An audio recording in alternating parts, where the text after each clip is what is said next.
Haig needs a 2-putt bogey to win here on number 72 at the Rusty Putter in St. John. Ooh. He zips that one past the hole, and with that tap in, another 3-putt puts Haig and Perry score through 72. Yeah, we're back, baby. We're back. 3 putts. We love 3 putts. Adam survived Colorado. We got Bill Bloom on. Adam, no French fries, all pizza. All pizza, all, change. You got to move the hip. I noticed that my left turn was weaker than my right turn. Ooh. So I just kind of like. Did I have to do the bad quad? Yeah, it's like a hip thing. I don't know. I got to stretch. It's the old soccer days, the old soccer days. It was my 40th birthday, Bloom. That's oh, shit. Which means you're close. I'm 38 now, so I got a little bit of time. You're close too. I'm not that close. Come on. He's not that close. He's younger than us. Yeah, such a youngin. I think I'll be 36 here in April, maybe. In the ballpark. Yeah, he's a Ute. Yeah, it's like all I do is look at the Ute, Your Honor. The taillights. Yeah, Positrack. What a good movie, man. Speaking of Positrack, Bill, we're gonna have to talk about some time value of money. I'm getting positive traction with your assets. Yes, however, I know you're not too big on the golf. Adam, I don't know if you saw the John Rahm comment about Rory McIlroy. No, what did he say? It was about the Masters dinner and basically stating that Rory he could only be there if he was going to be a waiter. Wow. So we still have a lot of live golf PGA animosity here, it seems like. I can't follow it enough to know what's like playful banter and what's like a goal, I don't know. Yeah, Bill, what would you do? Are you familiar with this whole PGA live golf Saudi investment? Vaguely. I think this goes back to, people love sports. People love their college teams. They love all these things. I think it's a huge waste of time because you could be doing something valuable with your time. It's great to, sit down on a Sunday, watch the Masters, all that good stuff. Personally, I've really gone away from that because I feel like watching a football game on a Sunday, people are going to hate on this. It's a waste of 4 hours of time.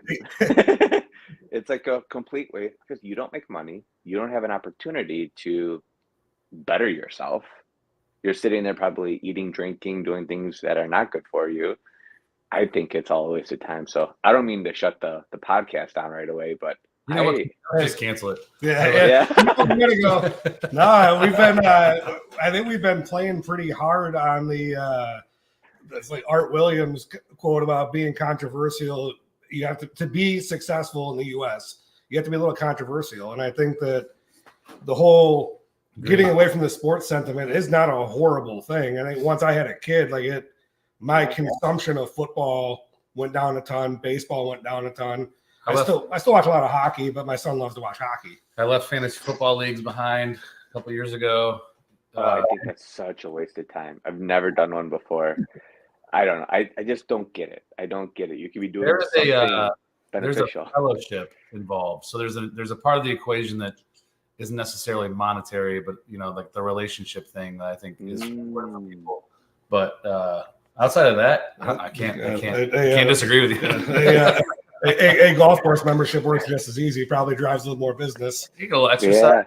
A little sunshine, some vitamin D. Yeah. Would much rather be doing that. I mean, I used to watch soccer on the Saturday and Sunday mornings, and then when you have kids, it's like, holy cow, I don't have time for this anymore. It's gone. And I was like, well, this is such a better use of my time. So that was a great wake-up call for me.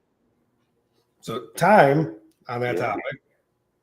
It's your most valuable resource as a human, right? Yep. Last I checked, everyone's got 24 hours in their day, except for this past Saturday, Sunday. You got 23. Lost. That was terrible. Are we gonna get rid of that? Is that gonna go? I think it needs to go. I agree with that. We woke up. It's like, wait, what time is it? We have to take the kids to swimming. It's like, what? I'm just I didn't realize it anymore. Make it a national holiday at this point. Gosh, I don't know. But time, Bill, so we alluded to this earlier about you being on talking about time value of money, the value money of time, all three, time value and money. I think you could put them in any order And that's probably the most important triangle to financial success. Understanding what your worth is in time, what your worth is in time plus money, Yep. and where you get value from, right? Oh, totally. I mean, instead of watching a 4-hour football game, you could probably finish or listen to a book in that time that could completely change your life. True. Like just really understanding. You could literally listen to the book, have someone speak it to you in your headphones, and it could really have a trajectory like to catapult your life. When you look at your time, there's a ton of waste for all of us, me included, right? And I'm always trying to just get better with this. Never a perfect science. But it comes back to if you're working, let's say, and you're making $15 an hour, like what's a skill that you could do or pick up or learn that's going to increase your worth for $20 an hour to $200 an hour, $2,000 an hour? That comes in the form of learning. So instead of watching Netflix, why don't you read a book? Why don't you watch a documentary on how someone who's done it? If that's what you really want, because you have to spend your time doing things you love. We're put on this earth to be around people. We're not meant to be secluded, right? We're meant to be around families, friends. But you have to have the right people around you from a time perspective. And when that happens, your possibilities are completely unlimited. Yeah, so true. I think it's, you can split that up too. The right people around you from a time perspective, socially and professionally. Yep. True. And then like you get that weird mix of like 70% of your life is spent with people that you work with, right? So you have that weird mix of social, professional, especially now, like our generation, although, you know, some of you guys are maybe a little bit older than me, like by a couple of years, you know, Half a decade. but I'm about 132 in mortgage years. I think what goes on there is that you just never really shut off that business mind. And now it's like, all right, what am I doing to shut it off? Can I shut it off and be productive outside of that? Or does it just always go, go, go? And then do you have a diminished value on your time because it got sucked away by something else, or you got, you know, down a rabbit hole? You guys remember that movie? Is a Justin Timberlake movie, and like the monetary, like they had a watch, and when it got to zero, they died. And then, do you guys remember this? Or no? No, I'm not a movie person. I only watch Justin Timberlake music videos. It literally was like you'd work and it'd fill up your time, and then once your time was out, so then people are really rich, they would anyways. So it just, I think when we talk about generating wealth and retiring and being your own business owner, what you're really talking about is how much freedom do you have over your time, and how much time do you have to how do you spend it? Because, you know, the more wealth you have, the more control over that you get. And I think that's just something people don't really talk about a lot. And it's pretty interesting, to be honest with you. I saw a chart. This was probably like 7 or 8 years ago. And it was a magazine editor.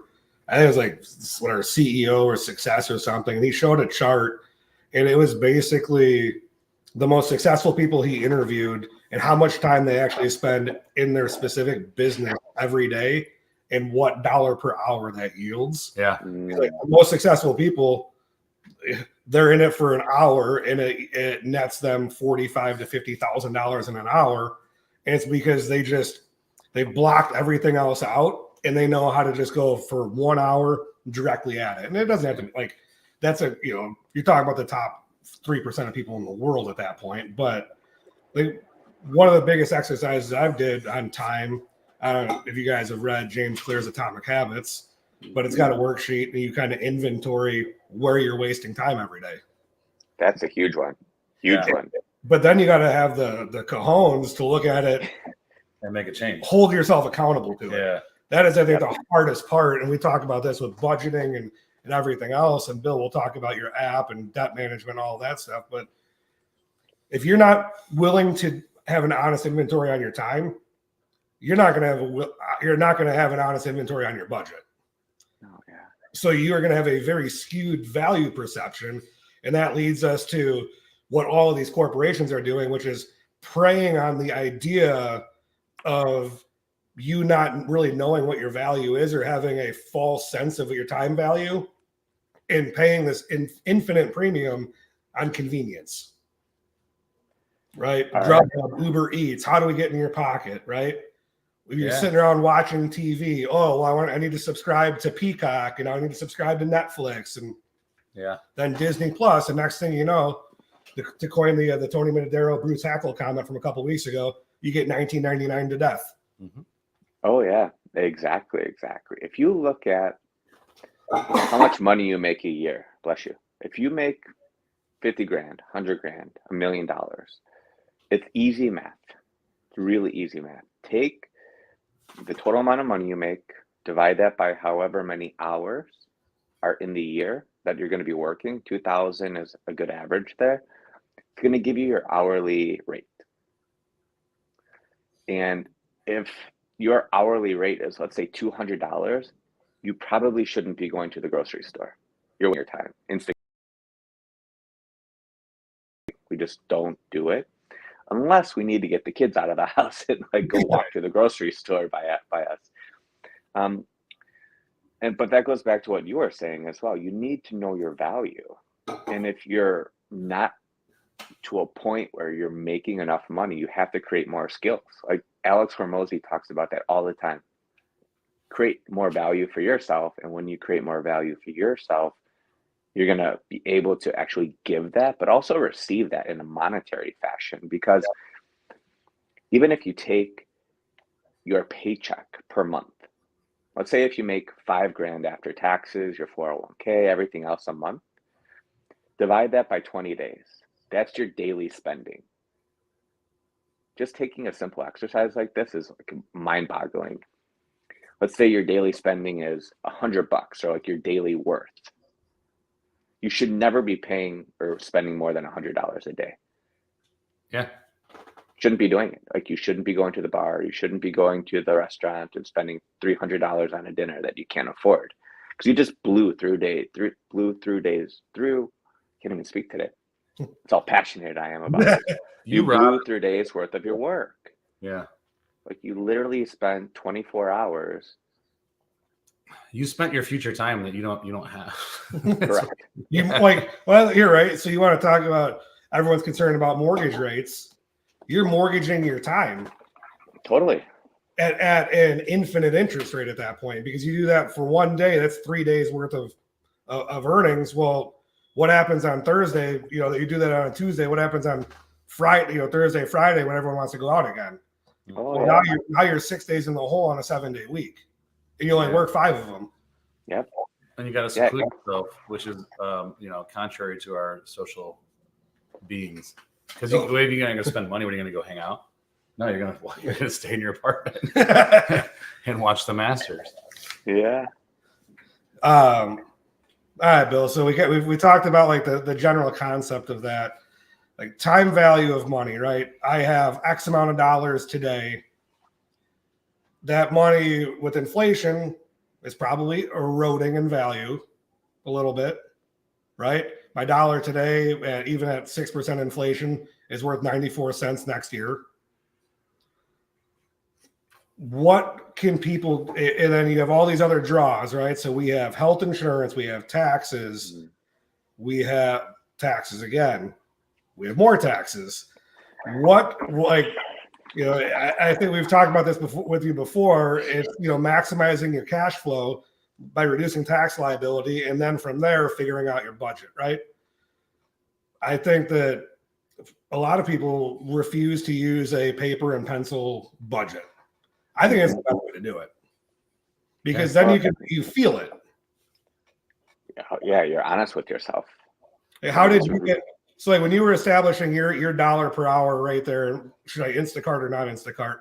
How did you guys, like, how did you and your wife come about that?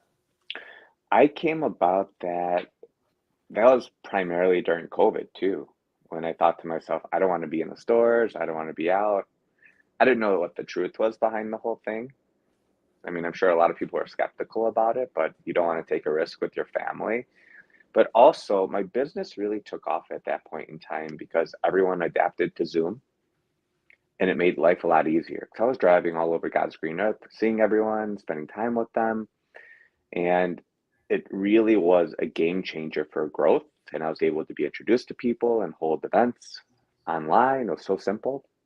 And then I wrote my book, Money Habits for Success, and the Your Money Journal during that time. And the Money Journal is something you could literally write everything that you spend in a day. That's what I tell people to do. Just keep it with you, just like your activity inventory. People don't want to be honest with themselves because it's easier not to face the truth rather than actually doing the work. That's why people don't get ahead. They don't do the work. You have to do the work. There's no special formula. Yeah, I think you get like corporations know this too. That's why you now have Apple Pay. It's double click to pay. Like, you don't feel the tangible. I think that's why it's important to write it out in the money journal. Oh yeah. And to really wrap up your question there, Tony, is I realized that I'm getting more bang for my buck working and not having to go 20 minutes to the store and then 20 minutes there and then spend 30 minutes there. I'm probably going to overspend there too. So I'm going to buy things that I don't need. So the Instacart saves money in that sense. It almost is like a break even because you tip the person and then you're also helping someone else out who could probably use that as well. So I really feel great about things like that. It's really a very simple philosophy. It's just understanding your own worth and the value of your time, and the atomic habits aspect of it's great. Like Adam, we've learned this at Strategic Coach. You do your activity inventory. What are you doing in a day? What should you get rid of? What are the things you love doing? Listen, some people love going to the grocery store. That's their jam. They love it. That's like their relaxing time. Then go to the grocery store, right? That's a happy thing for you. For me, God bless that person. Could care less. Yeah, could absolutely care less. And you're specifically talking about that one chore, but that could be applied to everything. Like what? Oh, I mean, mow your lawn. Like I mow my lawn. I haven't cut my grass in 10 years. It's stressful for me. Some people, like my brother-in-law, that's how he relieves us. Like that's his stress reliever. But if you look at it though, it comes down to understanding the budget, right? Yeah. And the value of your time. If growing in the grocery store provides you that relief, where else can you hone in, right? So, okay, I saved some money by not using Instacart there. So I'm at the grocery store. Am I maybe actively prospecting for business on the way there, on the way back? Yeah. Could I pick up one more deal? Yeah. Hey, that's a great concept. Have you seen how much cornflakes cost? You better use me for a damn mortgage. Nice. But when you're sitting down with someone and going through, I know you like the budget exercise is probably it's something that you're going to encourage someone to do before you actually sit down and go through their entire financial portfolio. But then when we're actually looking at how to deploy assets to minimize taxes and to maximize the future value of that money, what are some things that you're looking at? I'm looking at a lot of things. First of all, for my philosophy, how I run my business is I want to have people to be in basically the lowest tax bracket possible in retirement. So I'm always thinking into the future, like just how my brain works. That's like my number one strength finder. So where can you put $1 now that's going to generate hopefully tax-free revenue 20, 30, 40 years into the future, depending on your age? And then understanding what is the least amount of money that you need to actually invest inside of certain products to create income for you. So that way, when you actually go to retire, you have a bucket of money that's going to generate income for you every single month, just like when you were working or running your company. And then the other money is play money for vacations, for going out, for doing the things that you've always dreamed of doing. If you were not able to do that during your working years, you need to have a balance there. Yeah. So we're coming back to the time thing, right? So you're describing critical mass, which then allows you to have retirement, which is another word for freedom of your time. It's just totally. It's just retirement was created by the Germans in the mid 1800s, Cool. in the 19th century, and because the labor there, they were having a hard time finding work for the younger generation, and all these old guys were still working basically. So they needed to make a transformation, and they created the retirement system. It sounds like That's how that started. Yeah. Come on, the presidents. It sounds like our presidential race. I'm just saying, like, get out. Anyway, not to make it political, but Yeah. you know, It's Another topic. the oldest. if you can't eat solid food, you cannot run for president. Well, it's amazing, right? There's an age, there's a minimum age. There should be maybe a maximum age. I didn't mean to go. Totally. This really brought me to that place. What's the minimum age? Do you know? 35, It's right? 40. Yeah, we could all run. Oh, is it? It's 35. Yeah. I'm gonna throw my name in the hat. Apparently, they didn't teach you the whatever Constitution rules and all No. that stuff down there in Central. If Illinois they growing did, up. it is not. They have not placed the energy to keep that in there. So the Germans created retirement because it was more of a system of flushing out or I guess providing opportunity for the next generation to come in. It was opportunity. It was. And think about what happened to that generation. I could almost promise you, I never want to say guarantee because it's like a whole compliance issue, but love my compliance team, by the way. Don't worry, this I show is can almost promise. this I show love is it. only for purposes. So But think about this, guys, and everyone listening and watching. If you, for hundreds of years, the generations before you worked until they basically died or got sick. And then all of a sudden you got to a point where you don't work anymore. They were lost. And the same thing happens here in America. You Yeah. work 20, 30, 40 years. And I've seen this over the past decade and a half of helping people retire as you desire. People have like every day is Saturday for like 6 months, a year.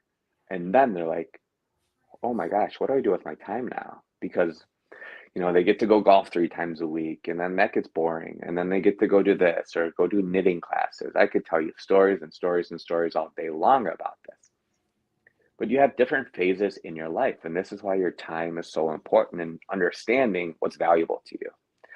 I think, aside from money, knowing what lights you up and gets you excited is something you really need to hone in on and master. It's up to you. It's only up to you to enjoy these things in your life, whether it's going to the coffee shop and reading a book. That's what I love doing. And that's where I do my thinking, my planning, just to get out of the house. Like, that's my time. And I love that. I love going to get a manicure and pedicure with my wife. Like, we go do that. Like, that's like pedicure our is time for a massage. underrated. Yeah, that Pedicure is underrated. the calf rub Agreed. section of that is awesome. Money. Yeah. We're going deep today. Everyone's learned a lot about it. But those okay. little things, Pedicure's a right? couple- Yeah, you have to value these things. What's important to you, and who cares about what anyone else says? Adam's playing with his fingernails. He's like, I need to go get a manicure. I need to get. I'm looking at it. It's time. Look at these beautiful. But or spending time with your kids. Like, if you can master what lights you up and gets you excited, then you could build the money around what you want to do. You need to start there. It's not about making the $1 million. It partially is, don't get me wrong. That's like a huge multiplier for like a enjoyment factor. But Jordan Peterson says after you make about 80 grand, your life doesn't change that much. You just get to buy more expensive things. Yeah. You just get to buy fancier cars, watches, or houses, or all this other stuff. Life could be very simple. But it is a process because you're describing something that's not, you don't just like, oh, I think about it and now I know. Like, I think it changes as you try to discover yourself. So what I think is when people retire and they haven't done that, and then they start that and they maybe fail at trying to find out what that thing is, and then they're running out of time. So if you could do that now and have a plan for when you retire, the whole thing comes together. You don't run into what's my purpose, and do I need to go learn woodworking? You're already going to know. Well, I think that's like, pumping Bill's business a little bit here too. Retire as you desire. Like, I think that's the difference between Bill as a financial planner and his other business versus some other folks out there, it's, you know, it's not always just a rat race to what's my return, how can I get the most money. It's, I got someone that can challenge me mentally into thinking about what I want to do later on. Yeah. Yep. I Well, think that's that gets overlooked, and I think this is a lot of people. I've been guilty of it. I'm sure Ed, we've been guilty. Built tunnel vision.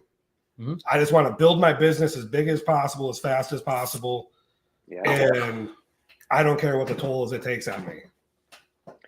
Oh yeah, and that's where the health issues start creeping up, and you know you don't take care of yourself. There's a lot of moving parts with that. I'm literally, I was on a call with a lady yesterday who does coaching for dentists, and it dawned on me that I need to create like extra value for the people who I work with to give them like a purpose session, like almost like going to a strategic coach and like having a day of like mapping out what your retirement looks like before you actually do it.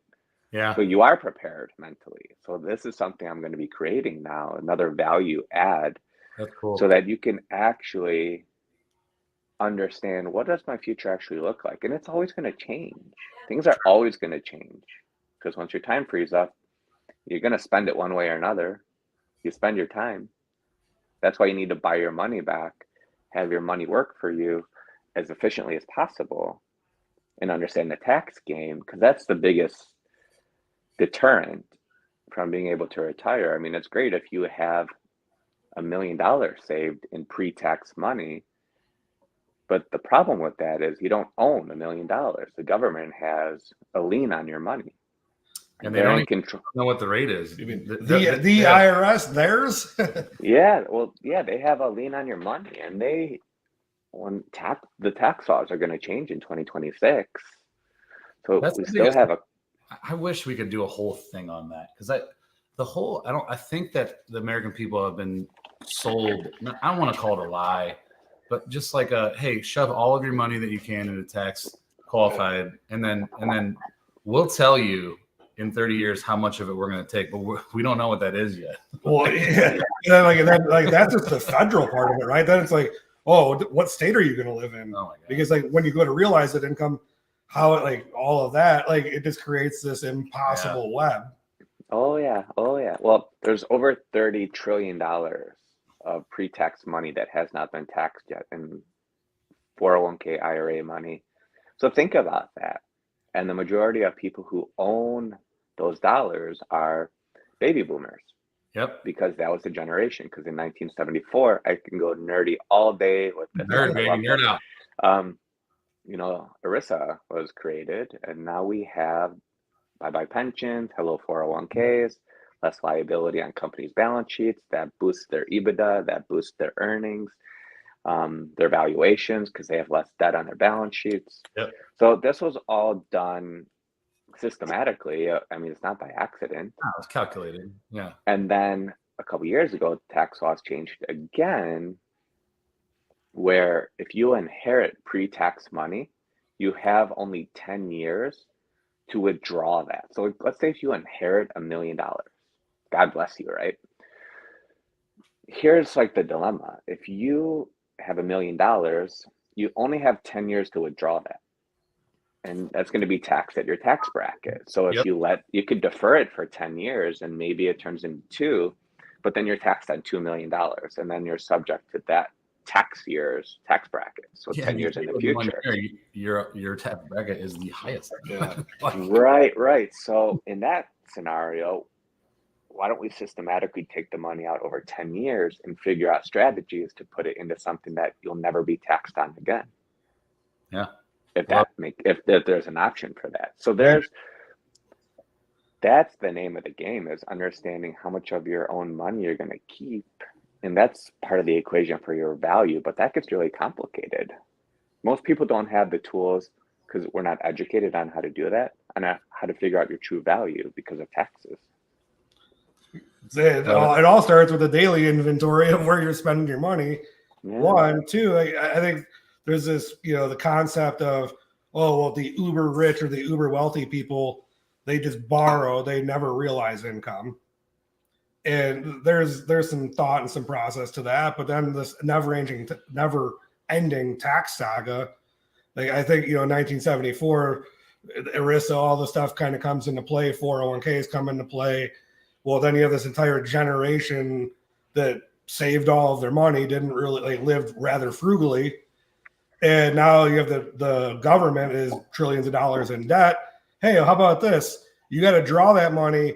Oh, and if you have over this net worth, we're actually going to tax you on unrealized income.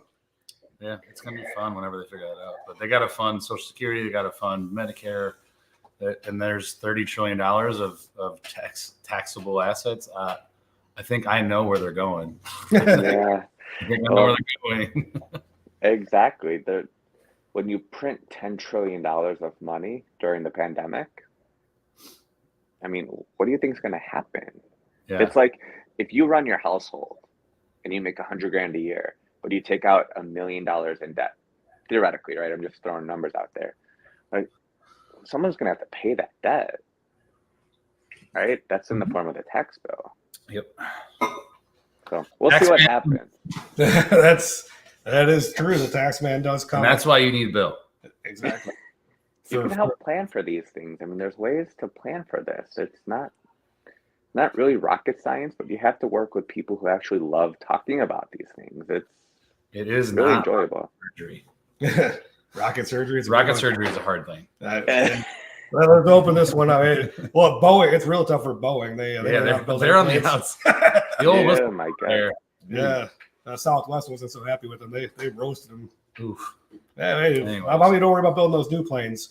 All right, Bill. So we talked about I think it all really comes down to a money journal and a time journal. Totally. Those are the basics, and that you could do that at any point. You could be 22 years old, you could be 55 years old, you could be 60 years old. If you haven't done the exercise, you need to do it.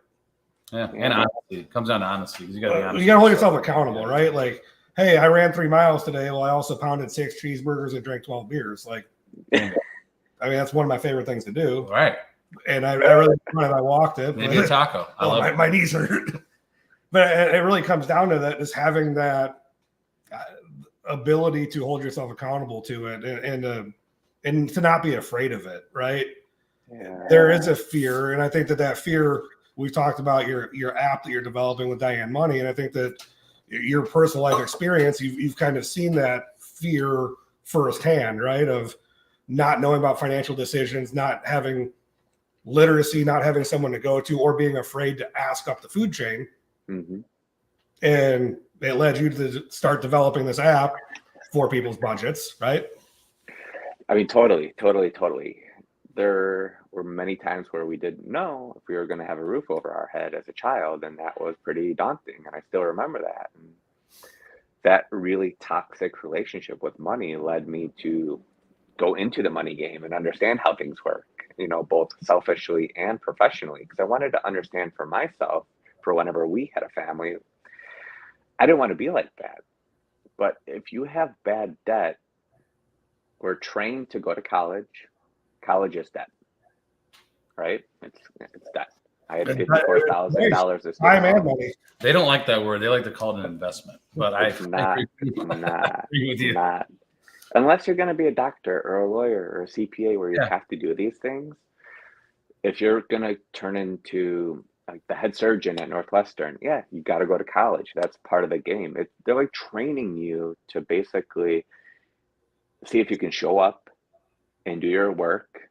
They're training you to see if you're employable. And the people who are unemployable, they start companies. They become entrepreneurs or business owners. Yeah. Or teachers. And then, that too. But if you think about it, we're taught to go into debt. And then why is that? Well, you have to get a good job.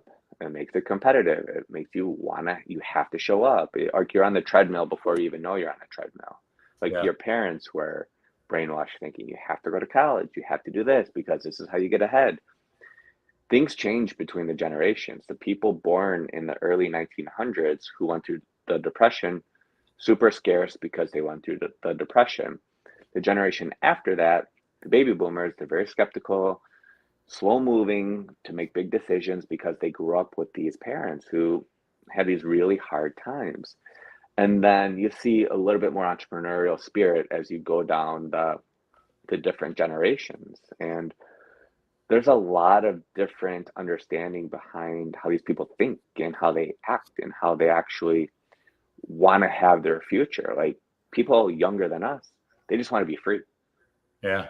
That's so Who knows true. if they're even going to stay for retirement or their future? Who the heck knows? Like our generation may be one of the last generations to, okay, do the whole college thing and then do the whole 9 yards of like buying the house, doing all those things. You have to have a place to live, right? Right, Tony? You gotta have a house. And understanding how to use debt properly, whether you're doing investment properties, I mean, it's such a great way to potentially use leverage to have an asset that's worth more.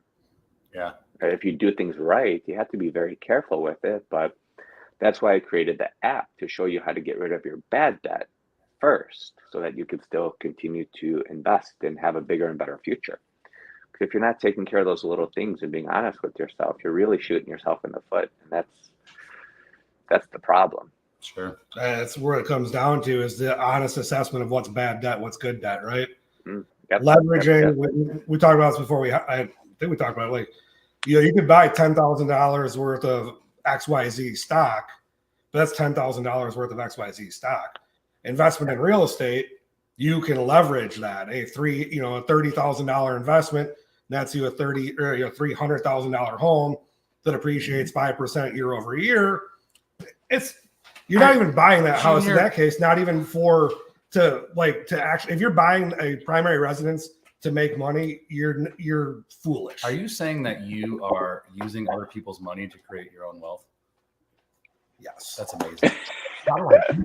Well, that's the hard part about how you do it in today's environment with prices being a little higher, interest rates being elevated, is discipline.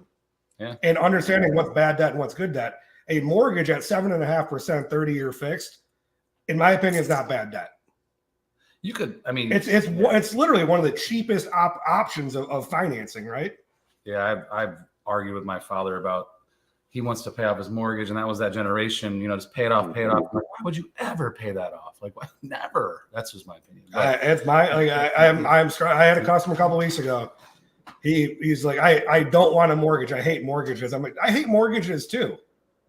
But let's look at what not getting this, like avoiding the mortgage, is going to force you to realize $300,000 in income in a year.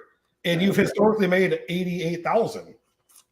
So now you're going to the top tax bracket or thereabouts. And then you've liquidated all that other money that was making you where you could have just took a 6.5%, 7% interest rate, had a small mortgage, and let the rest of your money work for you. That's the way we talk about the borrowing responsibly, and investment properties too. That allows you, what's it, cost segregation? Yeah. Yep. Is that the right term on that? That is. Bill, I know you're very familiar with I that. just did it for all my buildings. And my accountant fought me on it. And I'm like, you don't understand. Oh my God. It's time for you to fire your accountant. But there's other concepts too. Like, I got one. Mike, you might be right. Rambo, if you're listening, I love you. But there's other concepts that fall within this. Like I've got customers who, their kids, they can't necessarily afford real estate now to live in, right? So think about this. They're using their cash to pay for that house for their child, right? Then instead of letting their child live there, the child is paying what they would have paid in rent on a mortgage, except that rent is now going into a whole life product on the parent, so that when the parent passes away, they now have the house and the death benefit, and it's all funded through just thinking smartly about how to put your assets into place. But not to go too deep into stuff, those are the concepts that, if you talk to Bill, if you talk to me, if you're working with Tony or someone that knows what they're doing and they're trustworthy, you can really get ahead instead of having this fear of, well, if I talk to somebody, they're going to, maybe they're going to screw me, those things that, whatever it is, that stops people from asking for help. Yeah, or they're going to say something that they're going to force me to reconcile or realize. Like yesterday, I spent 2 hours with a customer in my office with the big screen, going through everything. Yeah. And she looked at me in tears in her eyes and said, "I'm thanking God for you for having this hard conversation with me. No one else ever had this hard conversation." And I looked at it and I was like, it's because you want to get your children into a much better school district than they're in. Yeah. Mhm. That means the world to me. Like, my wife is a public school teacher in the school district that you're trying to get out of at one point. Like, I understand why you want to get in this other school district, but everyone else, a lot of other people in our business will look at that and go, "Oh, this is just a tough deal. It's going to take me a couple hours to go through it." And I'm like, this is a life-changing event for 2 kids. Yeah. Yeah. And that, that's going to give her peace of mind, gives the husband peace of mind. And peace of mind is very important, right? Because now they're not worrying about that. Now the husband who's self-employed can go figure out how to make more money. And it trampolines, but it's talking to the people that are in it, that do it for the right reasons. Yeah. Right. Cool. People that have had weird situations or tough situations, tough upbringings, families that had the improper thoughts on cash and money. And that's the biggest piece, is just having that honest conversation with yourself. Yeah. And it's funny, this conversation continues to go back to that. It does. Pretty cool. Well, the people who you surround yourself with, even as you grow up, it's either going to be a deterrent or a multiplier for you. You're either going to fall into the footsteps of like the negative behavior, or you're going to use it as an excuse not to be like that. It's always a choice. It comes down to your choices. If you grew up with money, you're either going to respect it, or you're going to just take it for granted, right? Or if you don't grow up with money, like myself, Adam, we talked about this. If you don't have a ton of money growing up, you're either going to be scarce all day long, just because that's what you grew up with for the first 20 years of your life, or you're going to figure out how to make it work like we have. That's a big different story. So it just depends on how you look at things and who you surround yourself with. That's one of the biggest battles I see. If you have friends who are going out and doing things that they shouldn't be doing every week, and you're a part of that, like, what do you expect out of your life? You have to get rid of these bad habits or bad situations, bad people. And it goes back to your honesty. That's like the name of the show today. Be honest with yourself.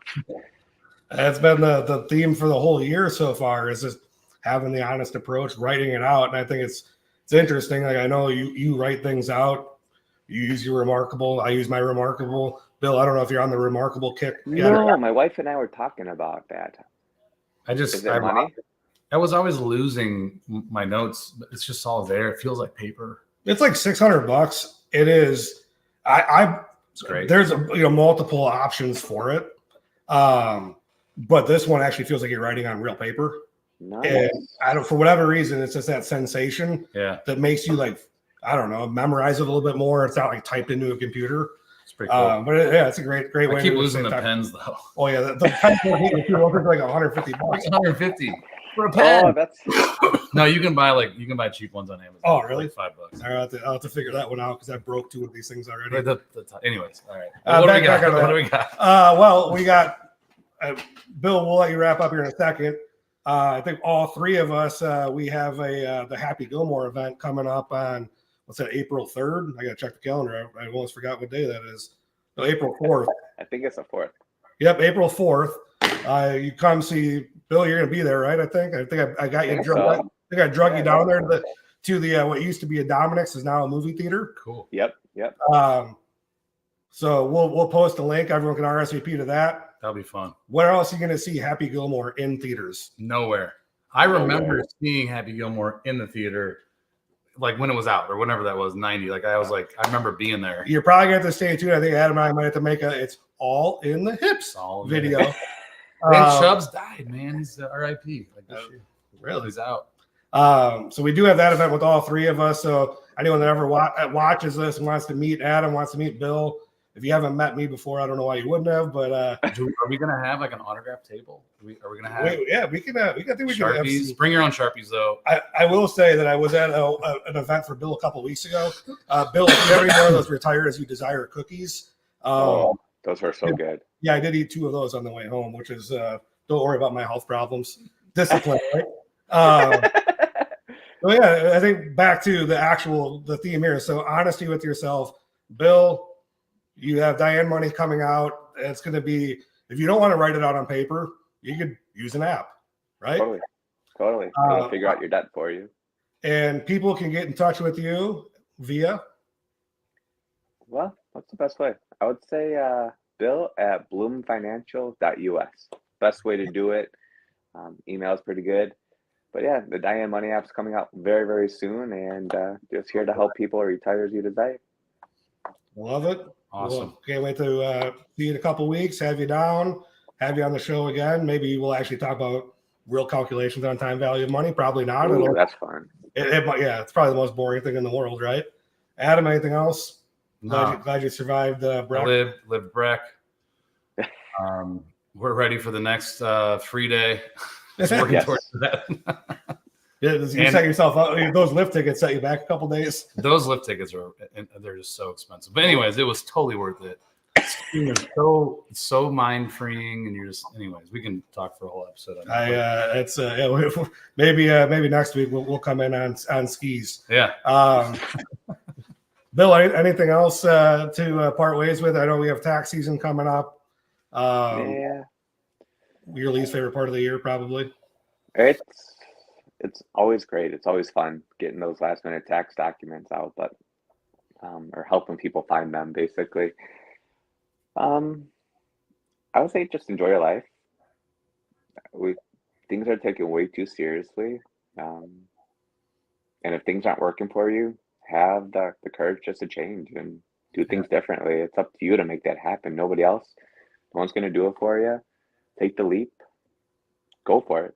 You know, you're going to become a much better person on the other side of things. So just do the work. Have the conversation. That's right. Just have that conversation. All right. Last question for you. Book recommendation. You love reading books. Oh yeah. The best one that I just read lately, I'm looking at my bookshelf, is The Private Equity Playbook by Adam Coffey. That's a good one. Just to understand another form of money, private equity, venture capitalists. This is something that just open your mind to how other organizations work or how you could invest in different ways. That was a really, really great book. Cool. We'll pop a link for that up. We'll pop a link for our Happy Gilmore event because it's all in the hips. Yeah. Find your home. We want you in your home. But that's it. Guess what? That one's covered by us, so you guys don't have to worry about spending a day's worth of or a couple hours worth of time for the ticket. We got that. It's on the house. Spend your time, not your money. Come have fun with us. Ask good questions. That's it. Bill, they can get in touch with you. It was Bill at bloomfinancial.us. Correct. Adam is my agent.com. Yep. You guys know how to get with me, applywithjr.com or my phone number. That's all we got. Have a good week. See you next week. Have a good week. Bill, hang on. We're going to talk to you in a second.